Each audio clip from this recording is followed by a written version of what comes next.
from Dubai at COP28 and from every corner of the world in terms of where our speakers are joining us. Welcome to this really significant moment in our journey toward decarbonization as a planet and as a tech ecosystem. And particularly today, we are focusing on greening blockchains. And what does it take? And the main frame that I'd like to provide before welcoming our speakers and initiating this session is that I think the main challenge that we have in terms of the opportunities and the catastrophes that are in front of us is not really an absence of technical solutions, but really of collective will, of how do we mobilize as communities to actually choose the best scenarios possible. Blockchains are both at the cutting edge of green computing. They have been innovating patterns of green compute at scale, and also much more widely known, really at the very back of the room in terms of pollution. And this spectrum of responses is in reality a choice. And the session today is about how to unlock our capacity for collective action, how to address the human dimension of blockchain, as we will look at the technical dimension later on. So it is a great privilege to initiate this session on building community for climate justice in Web3, and welcome our panel and wish for a highly insightful, highly energizing event, which I am certain it will be. I will hand over now to Gael to introduce the actual roundtable and come back at the end to bid you all goodbye. Thanks, Ismael, for the nice introduction. I must admit that when you asked me to facilitate a roundtable about blockchain and environment, I thought, why not? Except flying over the world to talk about climate, there is nothing as difficult and as potentially explosive as such a topic. So thanks a lot, my friend, for this. And still, I must admit, I'm very impressed to be there for two reasons. First of all, I'm surrounded by PhD folks, so I should definitely have finalized mine in economics, but I think it would have been completely useful. So I'm surrounded by very clever people today to talk about the topic you introduced. And I'm also very impressed because I am absolutely not an expert in neither blockchain nor climate justice. So I'm really eager to learn from our guest. And without further introduction,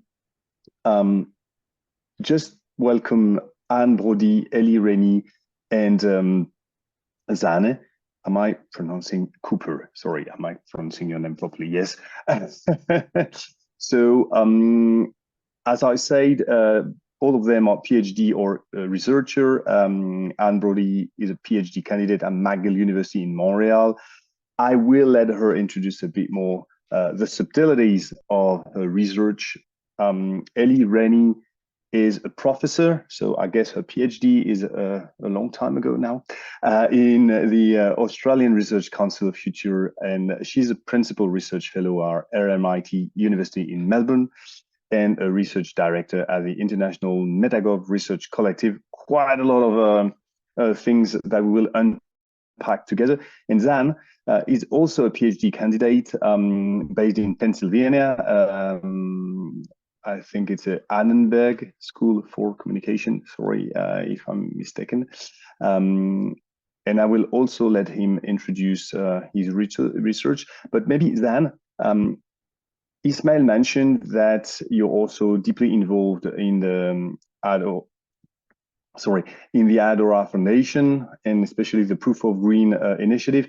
Maybe just if you can set up the stage, and then we will talk a bit about what you folks are studying. And I've got very naive question to ramp up the discussion, and then I'm pretty sure I will be lost at some point, and that's great. And just before you do, I thought the only person who has not been introduced, except with profound humility, is Gael. And I wanted to say that actually the reason I was very happy that you would offer to host this event is because you are the host of one of the most important and influential podcasts in terms of greening tech, called Green IO, where you have been interviewing thought leaders at the very cutting edge of this for some time now. And whilst you describe yourself as not an expert, really in terms of both the community building and in terms of the art of meaningful conversations that generate insight and action and bring together communities in the sort of green computing world, you are certainly one of the important and significant voices. And since you're also a deeply humble voice, it is important, I think, to say for our audience that you bring more than humility to the table. So welcome, Gael, very much. I'll try so. Bringing more than humility on the table. I'm not sure I will bring that much humility, but anyway, we will not talk about privilege and that kind of stuff. This is not the topic of this discussion. Thanks a lot, Ismael. That was a very nice introduction. Zane, maybe a quick words on what is Proof of Green? So I'm Zane Cooper. I'm a PhD candidate at the Annenberg School for Communication at the University of Pennsylvania, and a doctoral fellow at the Center for Advanced Research in Global Communication. And I am a consultant with the Adora Foundation on this exciting new project called Proof of Green, which is an initiative that looks to bring together stakeholders across the blockchain industry. We're talking about blockchains themselves, folks working across the blockchain industry, regulators, academics, civil society organizations, to come together and create a set of what we're calling a minimum viable standards for reporting emissions, for like blockchain emissions and things like that, because the landscape of blockchain climate action is pretty fragmented at the moment, and this is something that we're going to talk about a little bit during this roundtable. And Proof of Green is trying to take this fragmentation and bring it together so that everybody can agree on a set of standards to move forward and build from. So that's what the Proof of Green initiative in a nutshell is all about. And this roundtable I'm very excited about because it focuses on community, focuses on people. A lot of times I feel like conversations about blockchain and the future of blockchain in the tech industry gets bogged down with discussions of tech. And I feel like there's so much to be said about how communities are formed and cultivated and maintained in this space that I think it's really important that we focus on the human dimensions of all of this. And so yeah, this roundtable grew out of the concerns that building this Proof of Green initiative raised in the first place. And so yeah, so I'm excited to get to discussing some of this stuff. There are already at least half a dozen questions I'd like to unpack everything you said. But first of all, please, Anne, if you would be kind enough to explain a bit what you are researching. And I've got a very difficult and stupid question at the same time. Could you also let's say, 20 seconds to tell us what is Web3 actually, because that's, you know, a word that we've heard a lot with a lot of marketing BS around it. But I know that researchers, they love to define precisely what they want to study and what they want to discuss about. And don't bother, Ellie. I've got another tricky question for you as well. So no jealous. But Anne, please, could you introduce your research? Maybe talk a bit much about you if you want to, and also what is Web3? Yeah, absolutely. So yeah, I'm Anne Brody. I'm a PhD candidate at McGill University in Montreal, in the Art and Communication Studies department, and I study the culture of blockchain communities from communications and anthropological perspective. So I'm really interested in particular niches of Web3, and I will get soon to explaining what Web3 is, but there are certain communities in Web3. Actually, I could explain this simultaneously. So you have Web3, which is an ecosystem that is made up of different blockchain technologies. You know, that could be not just cryptocurrencies and coins, but also the actual distributed ledger technology itself, and something called decentralized autonomous organizations that are built on the blockchain. So basically, you have the blockchain as this layer one, and you can build different things on it thanks to smart contracts, which basically, in the simplest terms, like just imagine that as a programmable contract that could be configured to meet certain requirements automatically. So to me, I think of it as like this blank canvas that coders can use to kind of like craft their ideas around coordination. Okay, so just to go back to the notion of Web3, yeah, I'm getting like all over the place here because it is kind of all it's very decentralized the way you present things. That's right with the topic. This is how I think. It's my thought process. I've been in here too long. That's the problem. So yeah, so Web3, you have a different set of tools that are constructed using the blockchain.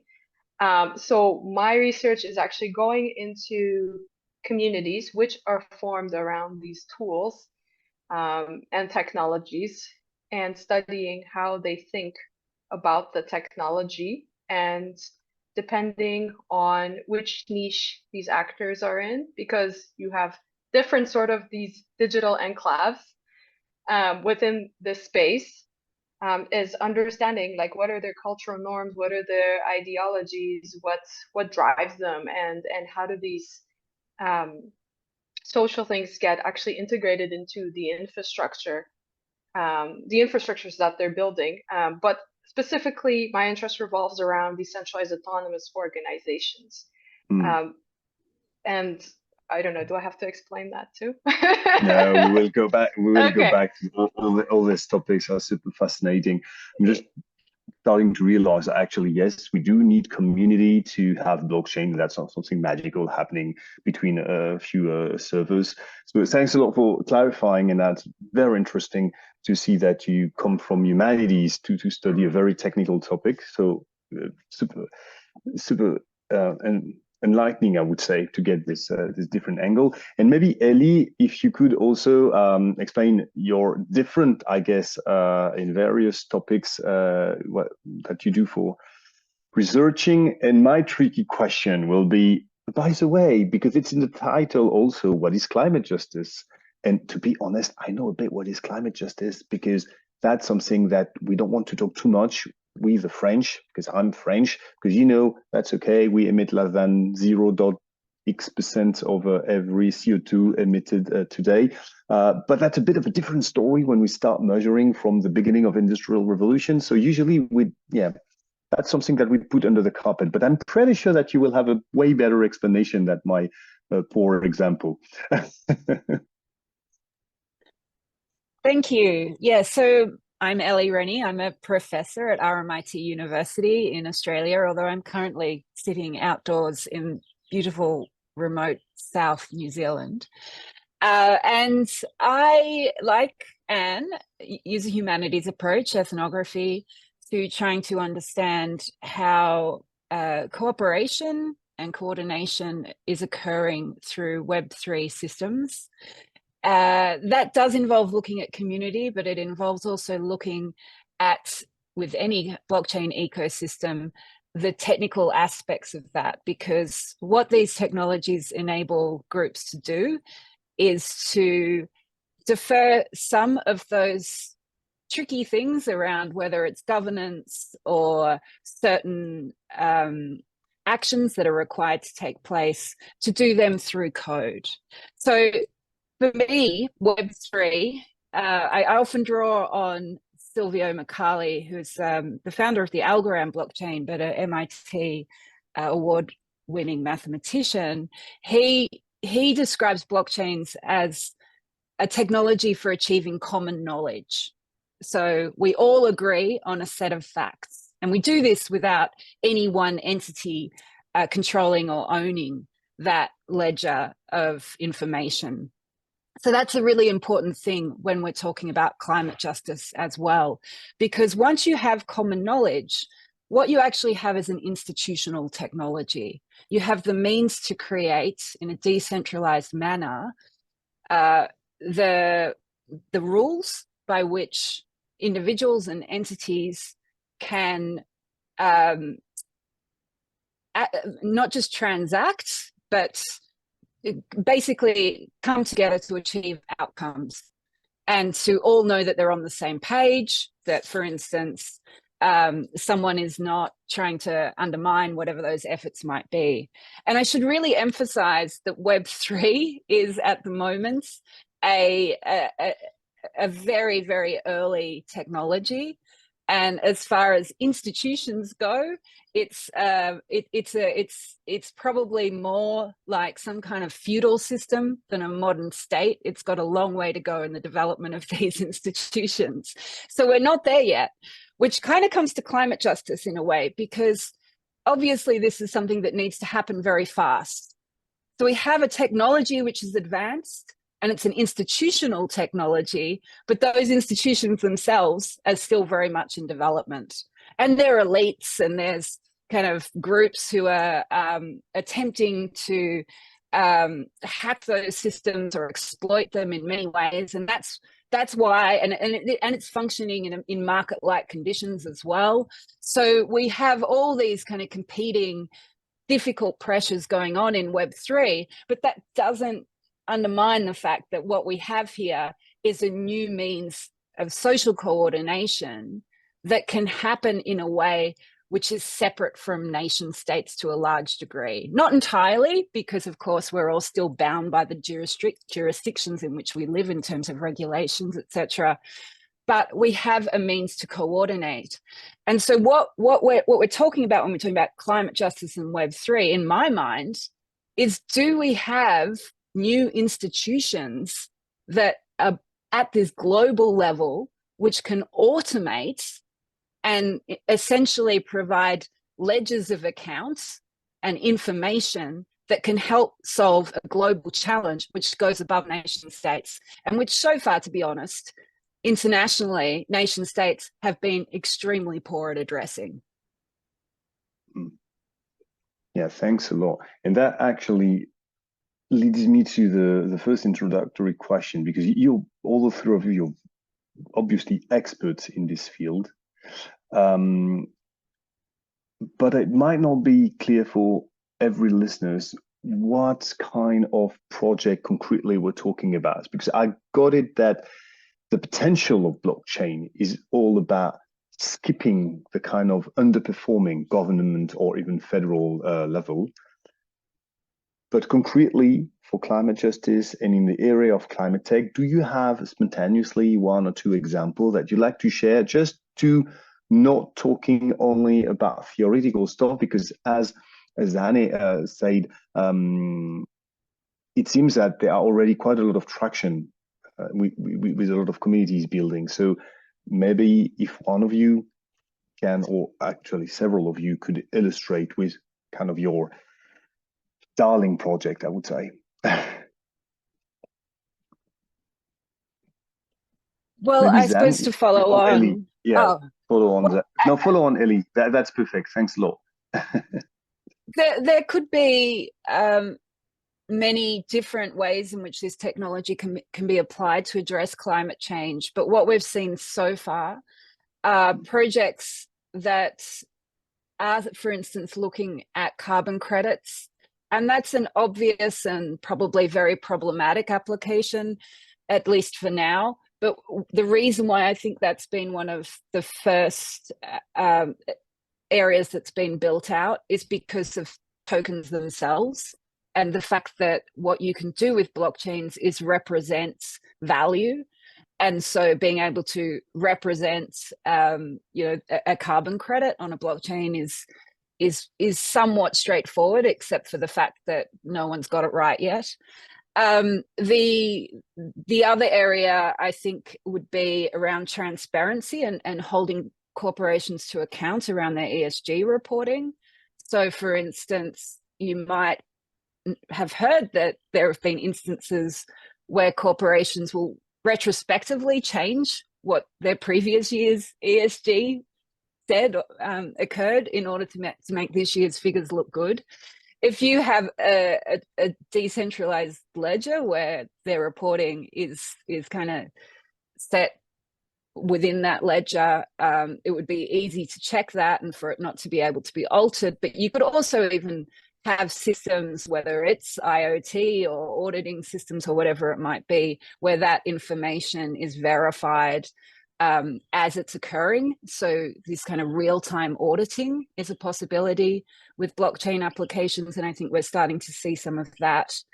Some of the interesting projects that I've looked at are specifically around, say, being able to know exactly, say, how whether it's a data center or a Bitcoin mining operation is interacting with a localized energy grid, and to be able to show that. And so I'm thinking specifically here of EnergyWeb's work.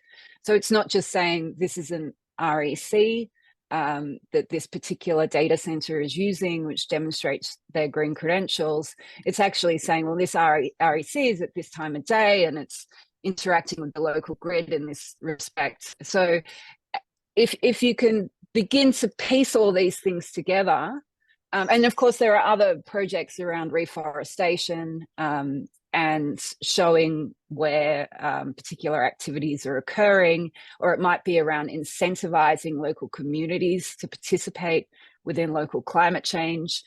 I'll let the others add some examples here, but my point is that actually the design space is wide open when it comes to how you can address climate change with this technology. And at the moment, it's experimental, but I personally think there's a lot of promise. Yeah, I agree that I think that there's so much that is unsettled with blockchain, and there's so much possibility that has, I think, gone unacknowledged, in part because of the like the treacherous hype cycles that keep going in circles, and not only the positive hype from the evangelists, but also the negative hype from the critics as well. I think they're both equally harmful to actual good work that's happening in this space. And there is good work if you dig into it. And I think that there are a number of, like Ellie mentioned, EnergyWeb. I think that EnergyWeb is a fascinating company that is doing really cool things with reimagining how we come to understand and relate with our regional electric grids. And I think that blockchain and the communities that surround it have asked a lot of questions that I think should have been posed for the larger industrial computing landscape a long time ago, but are just sort of now getting posed because of in no small part because of the controversy that surrounds Bitcoin mining. So in my work, I'm like an environmental humanities scholar, and I focus largely on digital infrastructure and its relation to energy and resource extraction. And so I think that, and I study Bitcoin mining, and I think that Bitcoin mining is a really fascinating case study in understanding at the very foundation what our relationship between computing and energy is. I think that Bitcoin mining makes that visible in a profoundly naked way that other types of industrial scale computing just haven't before. And because of that visibility, there are a lot of different questions that are being asked, and a lot of different kinds of experiments that are happening. And so, in a number of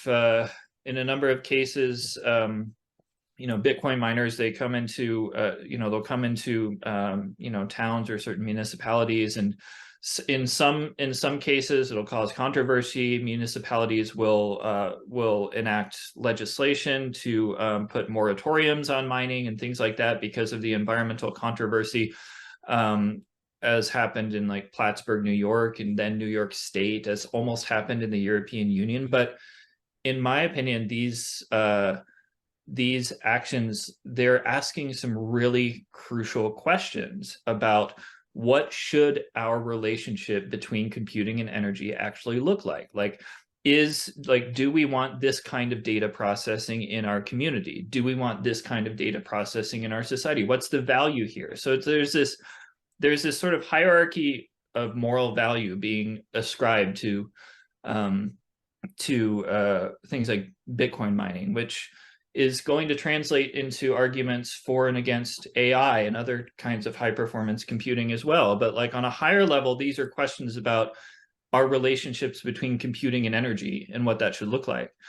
And there are a lot of different Bitcoin mining companies out there that are doing some really interesting stuff. Like there's a national park in the Congo, the Virunga National Park, that has actually, at the national park itself, has built a Bitcoin mine using hydropower in the park to make money to help preserve the park, which is a fascinating experiment, in my opinion. And there are other Bitcoin mining companies. Oh God, I forget the name of this one. It's they're in, I think, North Dakota in the United States, and are doing experiments with reusing heat to power like greenhouses to grow food and things like that. There's a company in British Columbia that has patented something called a digital boiler, which is mining Bitcoin and providing heat to homes in the Vancouver area. So there are all of these really interesting idiosyncratic experiments happening in the Bitcoin space, in my opinion, that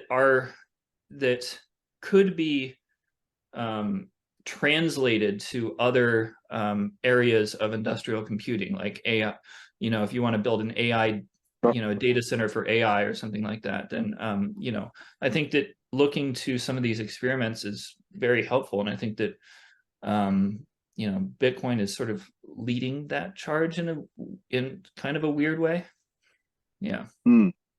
It's interesting then, because I thought actually that you would tell, okay, Bitcoin has nothing to do with Web3 or that kind of provocative statement, like the blockchain technology should be deeply separated for Bitcoin and all the controversy, and I don't truly know if this is a direction we should dig into, because I'm not 100% aligned with this like greening energy thanks to Bitcoin, because just quoting, give a bit of a perspective, the SDIA director saying, the most precious things on earth today is renewable energy, so we should be very cautious about what we use this renewable energy. In this Congo park, I'm pretty sure they might use also this very precious renewable energy for other purpose. But it's a very complicated story. Anyway, your idea, trying to unpack what you've said, is that kind of quoting you, Bitcoin is leading the charge in a very weird way, I would say. But if you scratch under the surface, we can discover that actually blockchain has multiple angles, and it's not only Bitcoin. Mm-hmm. And we can see it with all these different experiences. And maybe, I mean, you mentioned there are already two very interesting examples that both of you put on the table, which is ESG credentials, which is something, Ellie said about people changing the numbers. I have a very famous tech company that I will not quote here because I don't have a lawyer to back me, but who changed the SBTI target because they believe that the science was not, that's not the stuff how they should be defined. And they're praised to be super green. But that's a different topic. So we've got this use for ESG credential. We've got this use to prove how green or low carbon, because actually I love this word better, low carbon your energy is. But as far as I understood, there is another project, a lot of projects involved regeneration and reforestation. And maybe, Anne, you can talk a bit, because I think that's also deeply used blockchain for this kind of projects. Am I right or wrong? Yeah, you are correct. Yeah, regen is actually regenerative finance. It's actually becoming like a movement in blockchain, which stands in opposition to degen, basically.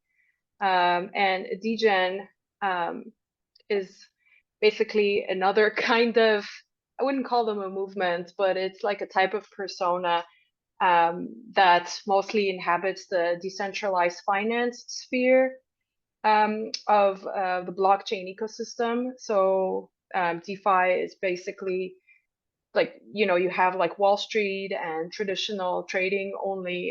It's basically, it's decentralized, so it runs 24/7.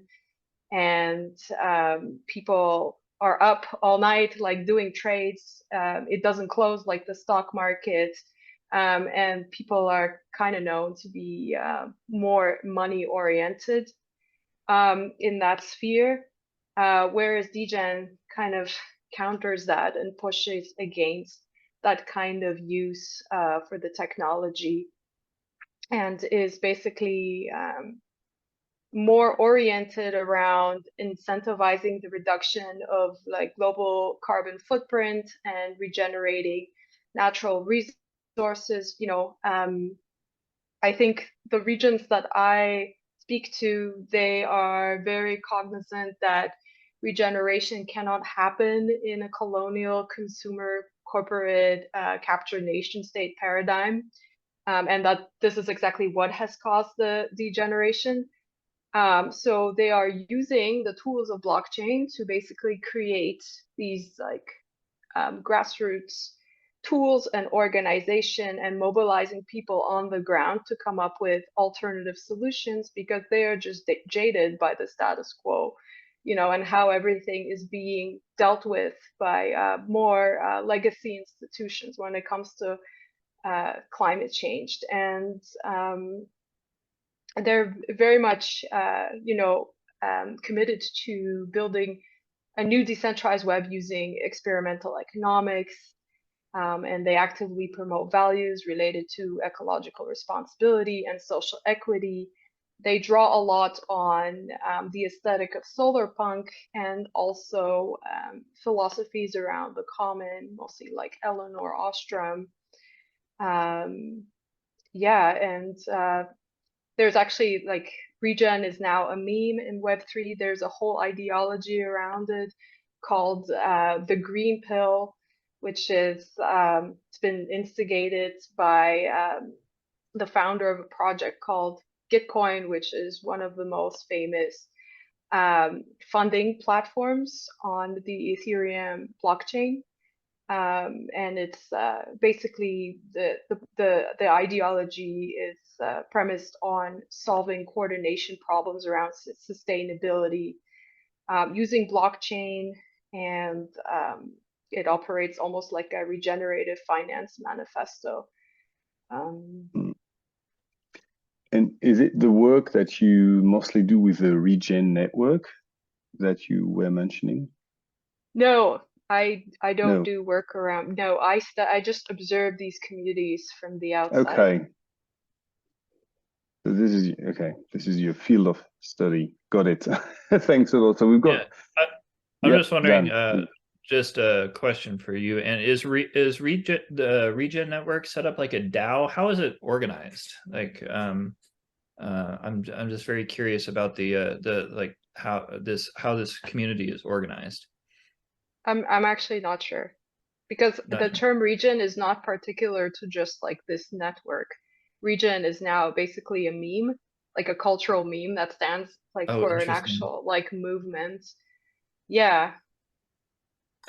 So Regen Network is actually a blockchain unto itself on the Cosmos network.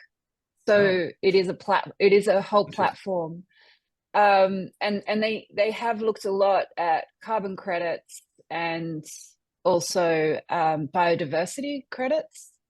One thing that seems to be occurring in that community from my very distant observations, but it's one that I would love to dig further into, is empowering local communities to essentially set up projects and define the activities and actions around, so almost, I suppose, like a community currency, but for a generation. I'm not sure where they're at with that, but for me, these are the most interesting and promising corners of refi or regen, in that what this technology gives us, in my view, and I've attempted to define regen and refi in some of my other work, where it's really about the ability for communities to come together and define what it is that they value. So I did a case study of a group which was not focused on climate change. It was called SourceCred, and it was building tools for communities to be able to track contributions of community members and then pay them for their contributions. But rather than just listing your activities, there was an algorithm that looked at those activities and looked at the relationships between them. So if the dependencies, if someone had done something, this algorithm would see the extent to which others went on to use it or liked it or responded to it. And then that was what would form these cred scores that then people were paid according to their cred scores at the end of an epoch. So this was a super interesting project, even though it had a lot of problems because it was so experimental. Because really what they were trying to do, and they used this terminology, was create intersubjective value formation. So for me, regen and refi, from a theoretical perspective, is really about how do we define value which is not based on price? How do we add? And so if markets are a means to compute information about the world and come out with this metric, which we think of as price, and this costs this because someone has this amount of demand and someone else is selling it, etc. How do we actually bring in values or things that we think are important, but which the market doesn't really see or consider? And you could put biodiversity absolutely into that category right now, because we value it and we know it's super important, but markets aren't dealing with it. And also we're going to need tools within these kind of ways. Once we have these different ways of valuing, we're going to need tools that enable people to show what's been done, even to reward those who take these things upon themselves in whatever way that might be.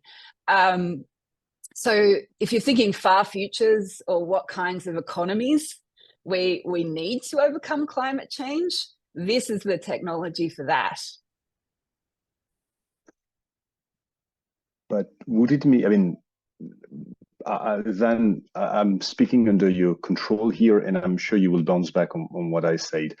But as an example, let's talk about the fact that we don't price nature the right way. You know, it goes back to neoclassical approaches like, oh, everything in nature is for free because, you know, it has no price.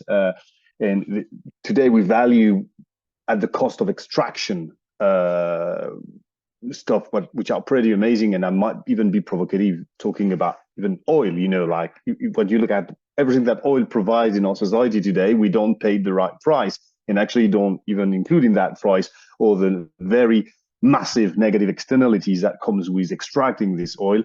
But let's go back to Arctic. So let's say that tomorrow a community, and for instance, a local community say, but we want to put the true price of what we will cost to the entire planet Earth if we start to let's say, to mess with Arctic and start extracting things, etc.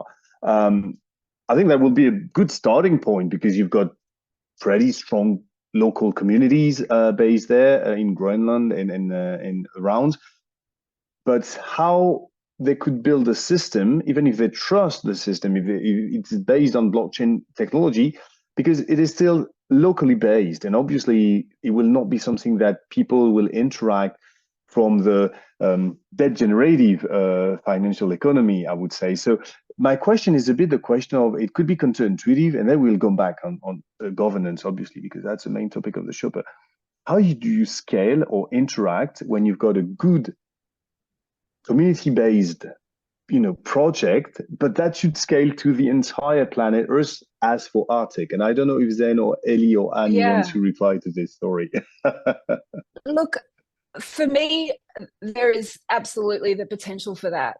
And so another project that I'm looking at, again, not specifically climate change, is called DAO, and it's a DAO framework. So a decentralized autonomous organization, a group of people who have come together, and they're using some of the smart contracts and blockchain platforms to be able to coordinate. What's been interesting about this particular DAO framework, in my view, is, and what we're trying to trace and track, is DAO to DAO interactions. So they're doing little things like token swaps at the moment with the Juno network, or with some other DAOs.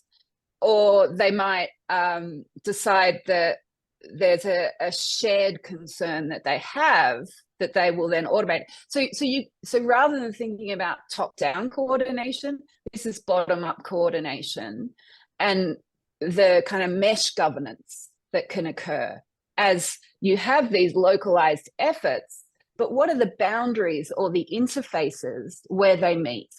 And that might be something around, okay, we at this point need to agree that deforestation is an issue worldwide, so we're all going to align on this particular standard. We're all going to show this, or we're going to say, this community is doing this thing, but they're also doing it with that community. And when all these things come together, you might enable a system that can deal at these meta levels or global levels, as well as at that localized level where the localized efforts are still really, really important. Here in remote New Zealand, biodiversity means something very different to what it will mean where Zane is in America, or where you guys are in Europe or Dubai, right? So and it's going to involve local indigenous knowledges. It's going to involve particular concern for waterways in this part of the world, which are owned by the Maori people. So there's all kinds of different concerns which are important that you need to pay attention to, which are going to require technologies that can deal with that level of complexity.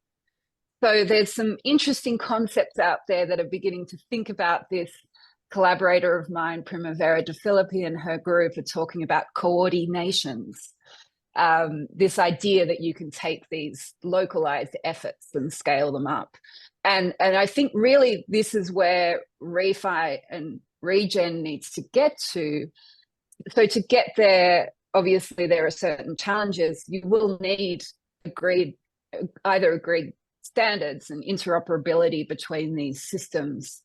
And you will need communities to do that work offline, to decide what it is that they're going to align around, and then to incorporate the aspects of these technologies which enable that to work. one thing I will add to the conversation so far, when we're talking about, well, what is this in a community perspective or from an activism perspective?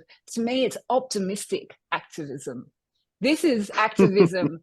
This is people saying, we're going to just take this back. We're going to take control. We have these tools. Let's go out and do something. Let's rebuild this economy. Let's rethink the economy. Let's outcompete capitalism. Let's do all these things, right? Whereas, you know, say Extinction Rebellion, other climate justice activism that is out there is directed at states, at corporations. It's this kind of, we're going to tie ourselves to a tram. We're going to try and stop things. We're going to tell everyone that there's this emergency. And they're absolutely right. There is an emergency, but there's this kind of, there's this extreme feeling of, you know, we're on the brink and all we can do is shout and tell the world that they need to change what they're doing. And I'm not saying that's wrong. It's also right. We need everything right now. But those in the regen and refi community are the ones who are like, all right, what else can we do?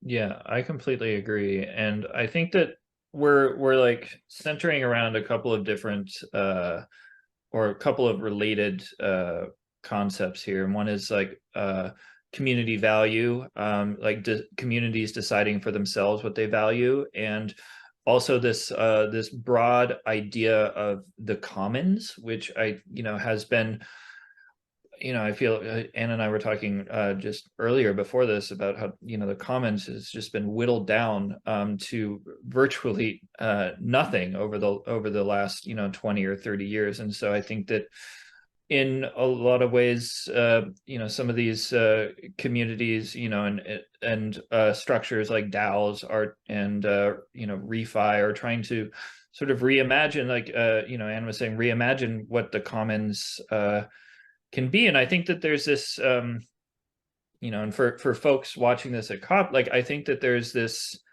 idea that Web3 and blockchain is trustless and doesn't require, meaning that it doesn't require like human intervention.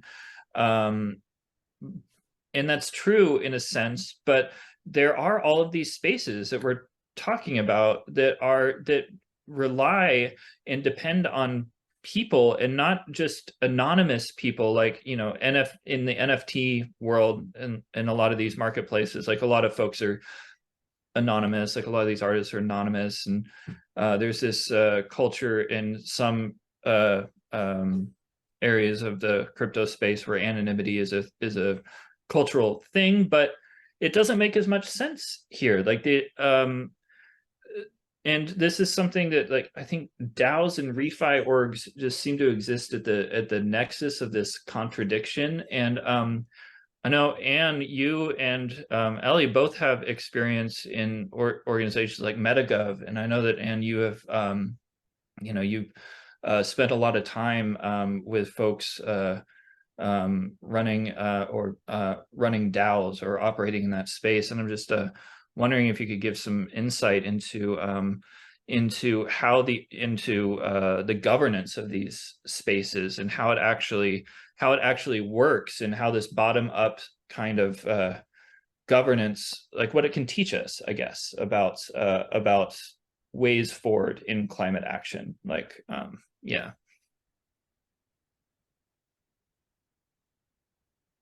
Yeah, so I think, as we've already discussed, like the thing about like DAOs and crypto in generally is that they create spaces for people to come and define what is valuable to them. And this is exactly like what happens from like the perspective of governance. The way I've seen it is like no one is actually an expert in governance at this stage. I mean, this is my opinion. I'm sure maybe Ellie, you disagree, but the way I've seen it just working in the DeFi industry is that it doesn't work. It's very sloppy and messy, and there's a lot of hacks happening in the infrastructure. And actually, what distinguishes like the decentralized finance space from these more like regen refi projects is I believe that the decentralized finance space is like more focused on using the infrastructure and the code to moderate behavior and regulate behavior when it comes to governance. And then in these regen spaces, it's more cultural focused. It's actually about developing like a positive culture and like these social norms for people to interact in ways that benefit the community.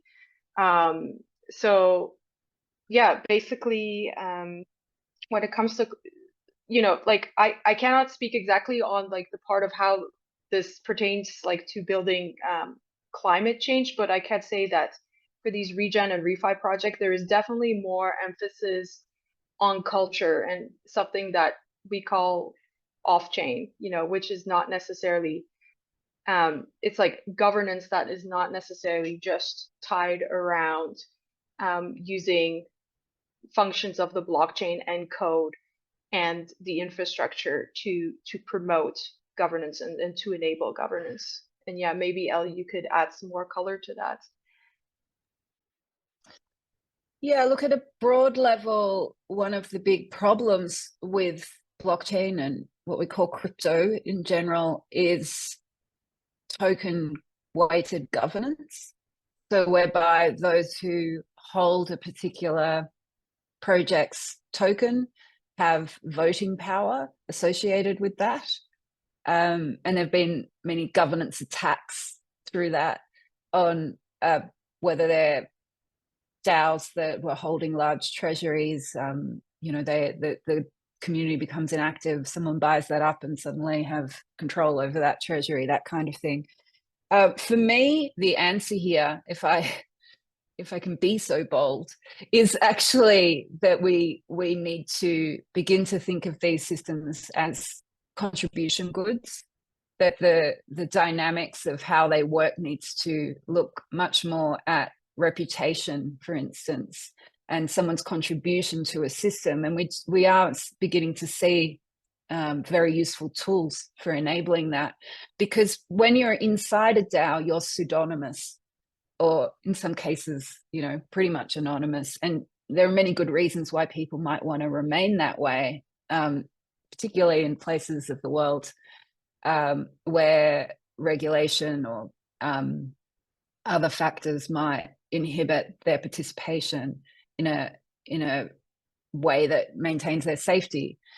So, but you know, we also do still need privacy preserving identity technologies, which are just finally beginning to be developed for these protocols in a way that will enable people to say, do things and accrue reputation so that others can not necessarily see everything they've done, but know that what they've done has been verified by someone else.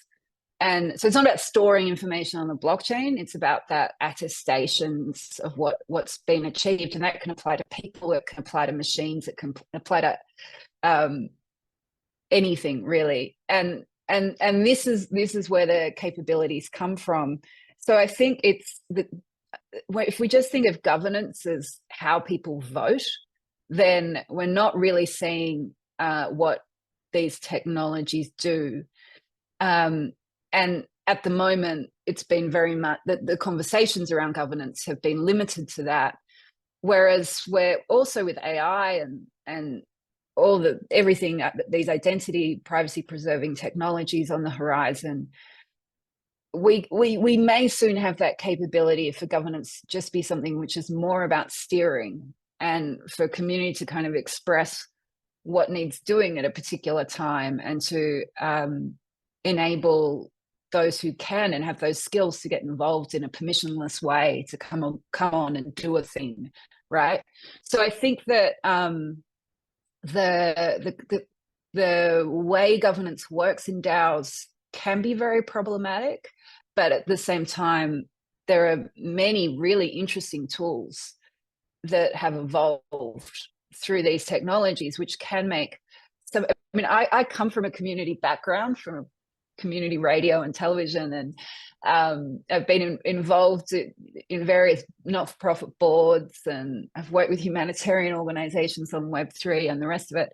The issues for me often is that governance is really arduous for nonprofits, for things which are not large companies. We live in a society that favors firms and firms of scale, because they're able to do that internal coordination within their organization. What these tools and smart contracts enable, hopefully, is the ability for different types of groups to come together, and maybe come together and dissolve a lot more quickly than we're used to, without the burden that limits community action at the moment. And Ellie, is this governance issue also what explained the controversy around, some RIFI projects that were not that efficient, or that, especially, correct me if I'm wrong, but around tree preservation, that actually some projects were bogus, etc. For you, is it an issue of governance? Is it an issue that these maybe initiatives went too big and went back to the kind of business as usual, as you described, for main firm trying to scale? What is your take on it, and others as well? Obviously, Zane and Anne, feel free to jump in. Yeah, I think that's right. I think that, I mean, this is an open system. Anyone can get involved and do anything. And there's some particularly unimaginative things occurring that just try to replicate what's happening in other markets and in other, I suppose, approaches that then, it's this, I personally cannot stand the term use cases. So we've got this technology, what's the best use case for it? As though there's this thing out there in the world that we can just put a blockchain on and suddenly we'll be able to do it better. It's not actually looking at what are the affordances of this technology for things that we, that we require coordination around.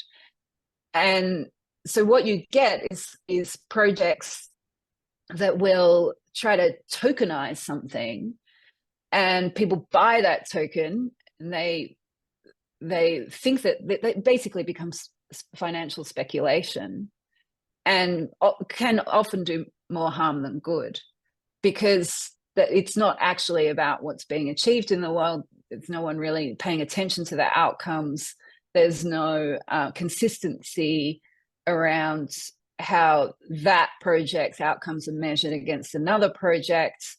And in many cases, these things are kind of unstoppable as well. No one's really paying much attention to them. So they're not just doing harm. I mean, in some ways, some of them are just useless. In other respects, they're doing financial harm to people. And I think in other cases, they might be enabling approaches which the world might be better off letting go of entirely. So I'll let the others speak to that, but that's my critical perspective on this. And one thing I would say there would be, say, green grabbing. Like, let's just go buy up a whole lot of land in Africa. And I'll credit my PhD student, Sophie Hartley, who's been looking at REFI, for drawing my attention to these ones. Go buy up a whole lot of land, plant some trees, and completely disregard what that means for the local population, for their traditional practices around land management and the like, and the broader kind of societal and economic consequences.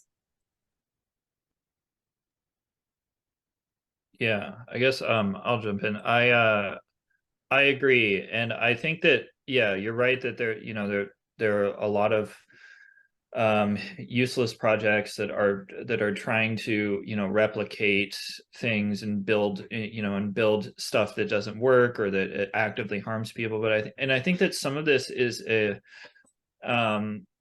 both a scale and a standards problem. I think that we're talking about this governance structure being a bottom up rather than a top down, but like, I think in reality, a lot of times, like when it hits the ground, it's actually like middle up and middle down, because like, I don't know, I do work in Greenland, in very small rural areas in Greenland, where climate justice issues are being hotly debated. There are activists trying to stop all sorts of resource extraction and things like that. But like, these folks have no use for or idea what blockchain is. And like, I think that there are folks out there who would say that like communities like this could use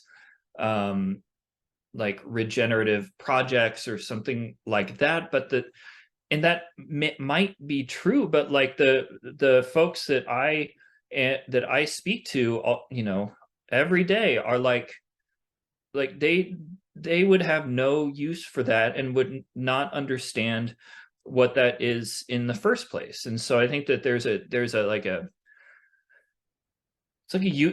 partly a user experience problem, right? Like there's this skill barrier that bars a lot of on the ground folks like farmers and folks who are actually involved in maintaining the land, like indigenous folks maintaining forests and whatever.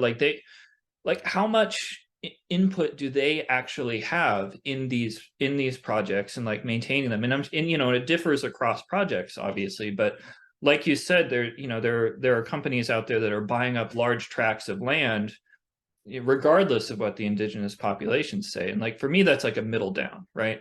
They're claiming it's like a bottom up, but it's like middle down, middle up. And so these folks at the bottom are left without any power or say. And I think that there's room here to build more inclusive systems that are more user friendly, that are easier to get involved with and easier to just easier to operate and think with and govern with. I don't know. I think about, I've tried to teach stuff like tech stuff like this to Greenlandic high school students, and it's hard. It's legitimately difficult, and to teach this stuff to folks who aren't familiar with it. And it's tough for me. I'm not a coder. Like I'm not a tech person at all. Like I'm a humanities, but I don't understand any of the code. And so I get tripped up with the technology too. And so like if I get tripped up, like a farmer somewhere is not is going to be tripped up as well. And like I think that there's a lot of great work out there that explores the integration of new technology with like rural spaces. Like there's this great book by Xiaowei Wang called Blockchain Chicken Farm that has a lot of these like really great ethnographic type stories about the relationships between digital technology and rural farming practices in China. And I think that we need to look to stories like that to think about how to build these systems better and with more equity, I think. I don't know. And then if I could, in a nutshell, sum up what you said, is that kind of a shift from, in, I would say, traditional economy, power is mostly devoted to whoever has some financial capital. That's a very big shortcut that I'm taking, and that the trap for communities heavily relying on blockchain technology will be that kind of the power shift to people with technological capital. And I don't necessarily mean the power of having the machine, but understanding the machine and all the technology behind it. Is it what you were saying? Like, are you saying that the folks with the in-group knowledge and understanding and like capital, like in the tech space, would have all the power? And is that what you're trying to say? It's not actually in one community. Everyone is equal, but hey, the tech guys are a bit more equal, and I'm using guys on purpose here, are a bit more equal than the others because they kind of understand the underlying technology and all the repercussion that it could have. And this is what you're advocating for, a more balanced approach. Yeah. Is it right? Okay. And Yeah, something that you've sorry. Yeah. Yeah, totally. And I think that this brings us back, like circles us back to something we were talking about at the beginning, this idea of the commons, and like what should the commons be in this space? Like where should the common knowledge base be located? Like how do we situate that? Who should situate that? And like I don't know the answer to that question. I don't know if either Anne or Ellie want to expand on like this idea of the commons and like how we can work to, I don't know, expand that, in a way, and make it more usable and affordable. And affordable, I mean, not because you pay it, but because you can understand what it is. And do you want maybe to comment on that? Yeah, I just also want to go back to like a point that you mentioned earlier. Like you were saying that the technologists or like crypto tech people have an upper hand like in this, and like that kind of brought to mind like a project that I'm studying as part of my PhD, which is called Giveth. And they are a Web3 based funding platform. So they use blockchain to create transparency for donors, right? So they could see where their funds go using the blockchain, and they help projects who are situated on the ground with like different regenerative efforts or for raising money. And as you were saying that, I was just thinking how one of the biggest problems is onboarding new projects and actually getting people interested in using the platform, because people have a general distrust of crypto and they don't understand how it works. So there's the whole question about the value of this project in terms of like using it for on the ground people that might not be like acquainted with how blockchain works in generally. But the interesting thing is it also depends on global context, because actually a lot of the projects there end up being from sanctioned countries like Iran or Venezuela, who in fact are quite familiar and have like a lot of exposure to crypto. And they understand, the value that these kind of infrastructures can bring. So I think it's also really important to think about like,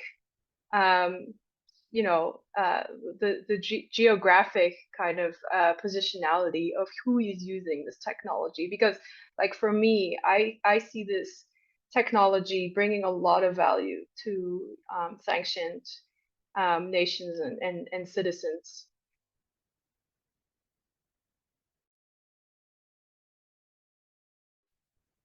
Yeah, enlightening example. I honestly do not know how much time do we have left, because this is something Ismael didn't tell us. But maybe if we were trying to wrap up a bit our conversation, so we do have a lot of activities in different areas mobilizing Web3 and especially obviously blockchain. For you, the main challenge is governance. I mean, even when we talk about technology, it all goes back to actually a governance problem. So maybe as a closing roundtable, what would be, I mean, if someone wanted to launch a project, let's be super practical. Let's make UX very efficient and affordable. What you would advise for a successful W3C build, no, not W3C, Web3, sorry. W3C is another topic that I have sometimes. So I have two questions, sorry, actually. The first one is, what would be like your main tips or like 3 based options to launch a successful community project based on Web3? And my other one, sorry, because of my I forgot. Okay, so let's go for this one, but I had actually another question, but maybe just what would be this one? Oh, no, sorry, because that was something that Zane said, and that I think is super interesting. What would be the value of standard? because actually we are in this discussion thanks to Proof of Green. So how could Standard empower such an initiative, bottom-up initiative? Maybe Zane, you want to talk first? Sure. Yeah, I can start. I think that standards are super important, especially in a space that is still being figured out. Like we are, like I said earlier, this blockchain as an industry and as a technology is not something that's settled yet. There's still a lot of uncertainty about where exactly it will land, and that's both frightening and exciting at the same time. And I think that we need shared standards across the board. Like there's so many different, and I think that we're working towards this. Like the whole industry is moving in this direction. And I think that once that happens, once there are shared standards across the board, interoperability will become a lot, there will be a lot more interoperability between chains. I think that is something that that needs to grow, is this interoperability, and I think that will open up and seed new valuable projects and tools. But I think that yeah, first we need standards, and also I kind of think that again, I think that user friendliness needs to be addressed. I think that this technology should be extremely easy to use for those who are uninitiated. And partly, I think that, at least in some of my experience, I think that maybe some of the language needs to change. There's no reason why anybody should have to know what an NFT is to be able to utilize the functionality of that protocol. Like I think that the branding of the like non-fungible token was a mistake. And like when you go on the internet and just browse the internet, you don't say, I am using the hypertext transfer protocol right now, right? You just use the internet. So I think that there needs to be a sort of blockchain needs to come into its own, and there needs to be different language that allows that allows more users in who won't be intimidated and who will be better able to understand. And then I think that shared standards and interoperability will help that immensely. So yeah, I guess that's my 2 cents.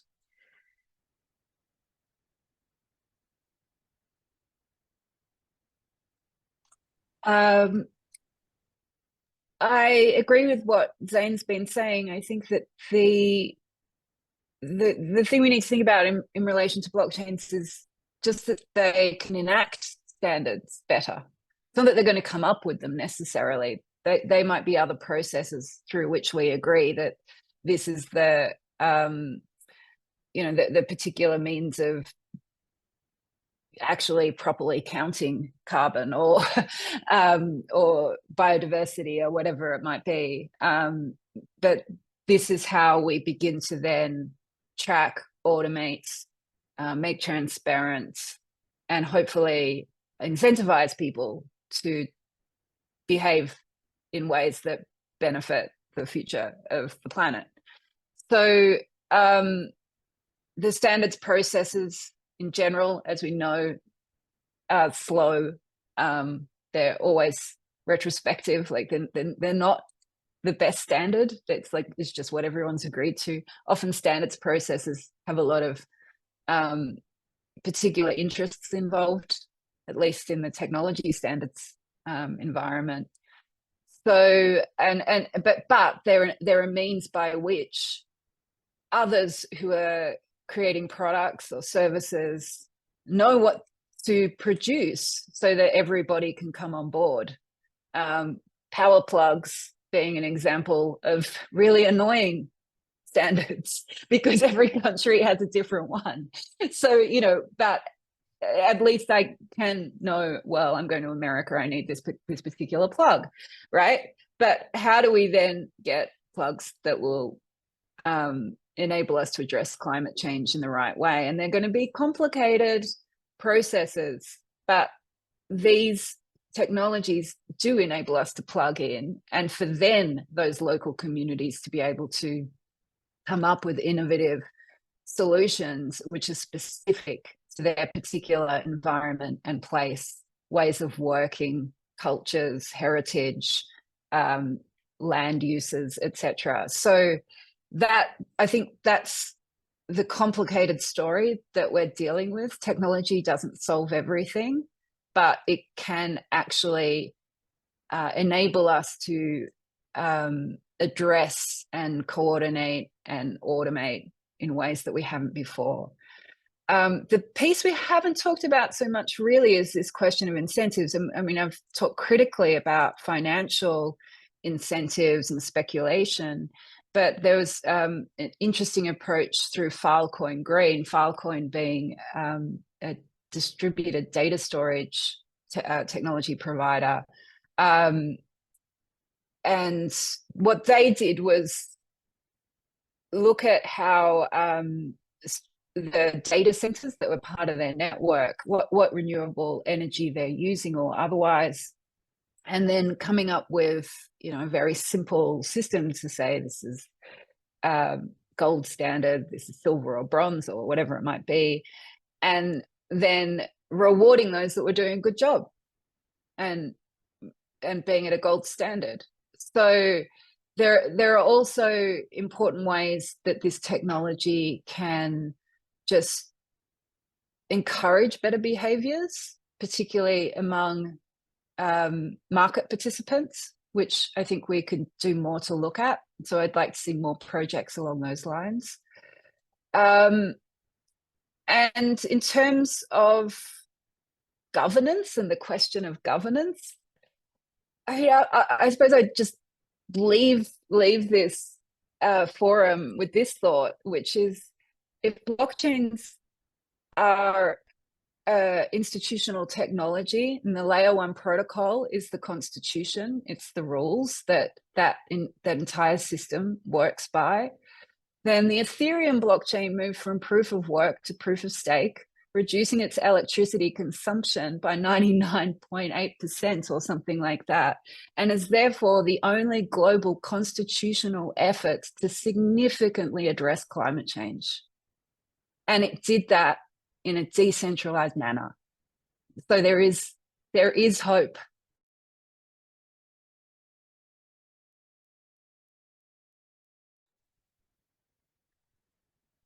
And Anne, do you want to come? Providing not too many rebound effect, Ellie, with Ethereum, but yeah, that was definitely a very impressive move.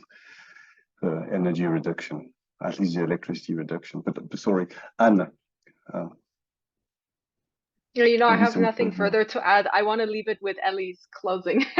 She left it on a very positive note, and I personally feel positive about blockchain.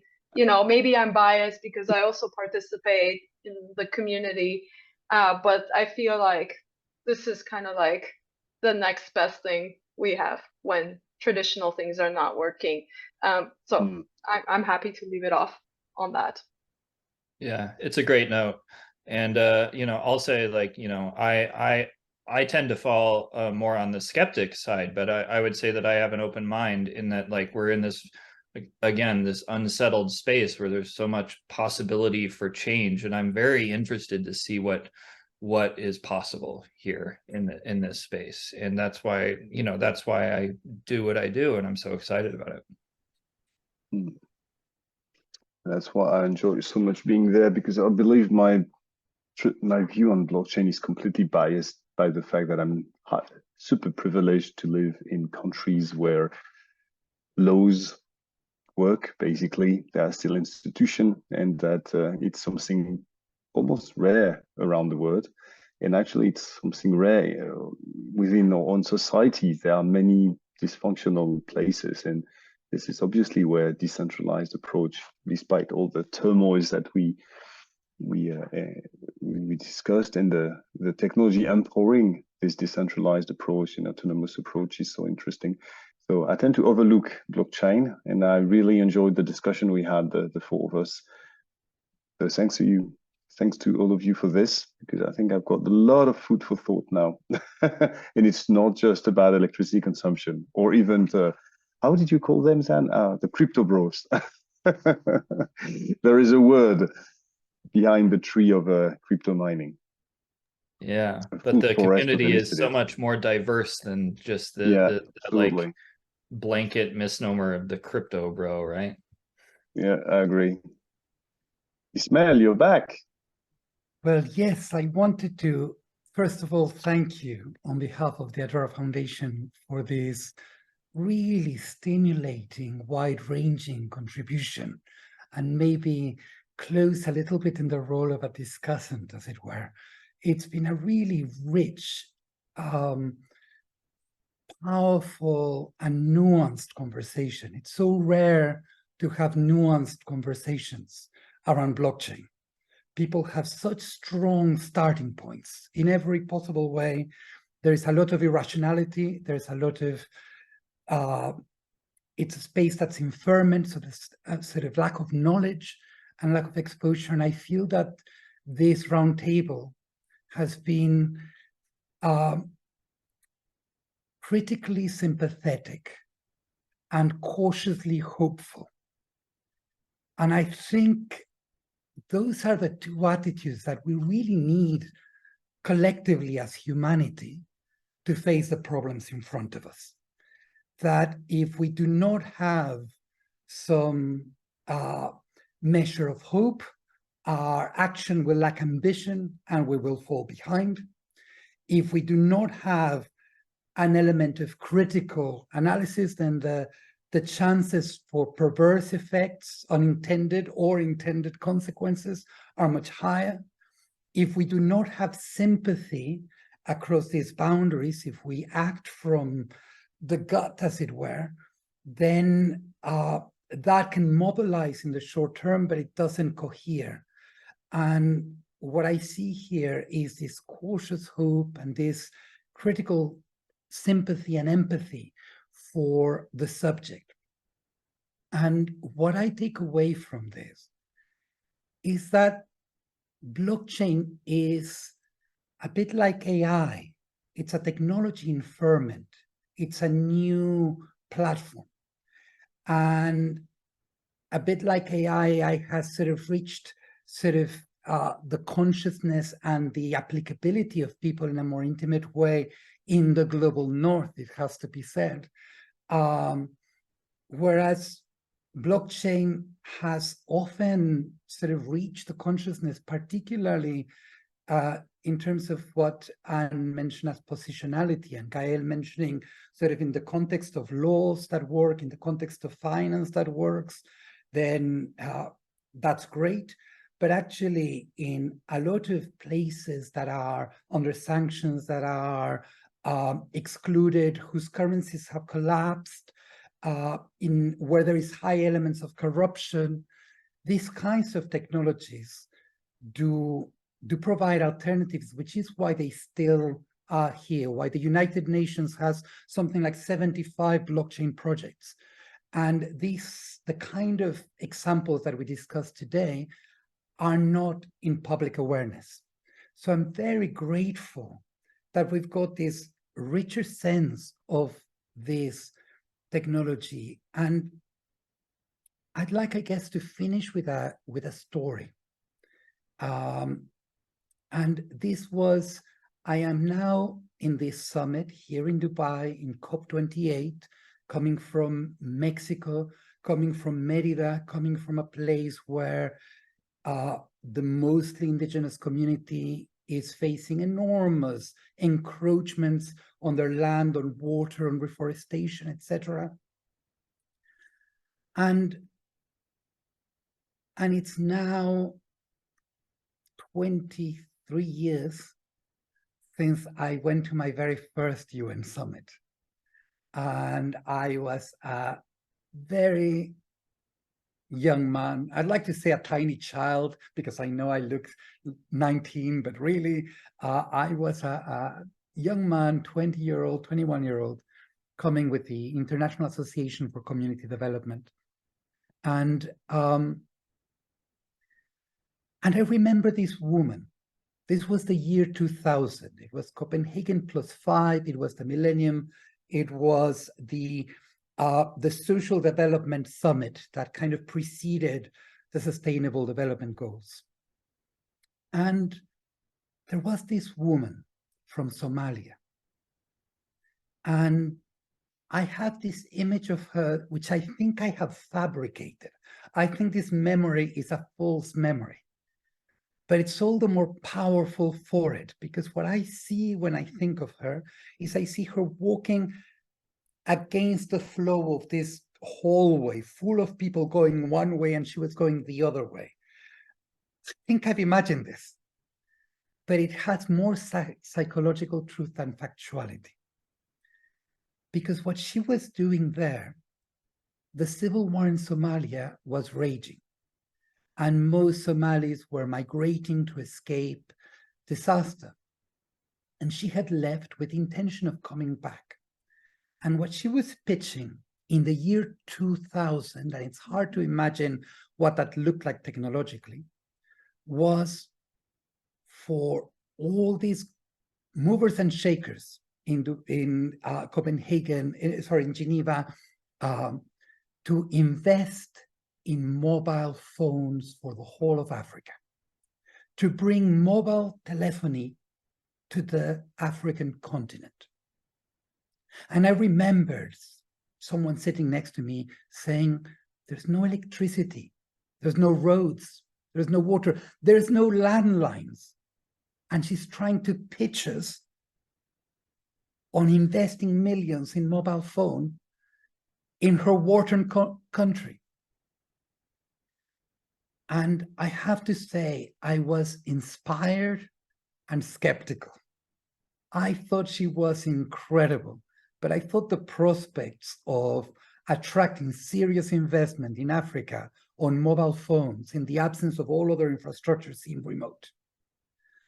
Fast forward 5 or 6 years, and I lived for 3 months in a remote Maasai village. And it was called the Lowai in the area of Arusha in Tanzania. And all that area was a Maasai area.